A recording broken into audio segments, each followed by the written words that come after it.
পরিবহন, ভূরাজনৈতিক উত্তেজনা ও মৌসুমী চাহিদা থাকায় বিশ্ববাজারে স্থিতিশীল যোগাযোগ অবকাঠামো তৈরিতে দরকারি ভিটামিনের দাম। তবে সপ্তাহ ব্যবধানে দাম ৬.১৮% বেড়ে টনপ্রতি বিক্রি হচ্ছে $৬৭০।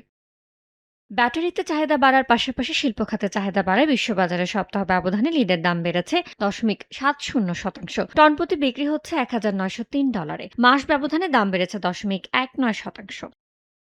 ভূরাজনৈতিক উত্তেজনা ও জ্বালানি সংকটের পাশাপাশি চাহিদার বিপরীতে সরবরাহ কম থাকে অ্যালুমিনিয়ামের দাম টনপ্রতি $৩,২৪৮ উঠেছে। মাস ব্যবধানে দাম বেড়েছে ১.৮২%। ইলেকট্রনিক্স খাতে চাহিদা বাড়ার বিপরীতে সরবরাহ সংকট থাকায় ঊর্ধ্বমুখী টিনের দাম টনপ্রতি $৫৫,৮০৩। মাস ব্যবধানে দাম বেড়েছে ৩.৫৬%। ইয়ানুর শিফাত, সময় সংবাদ।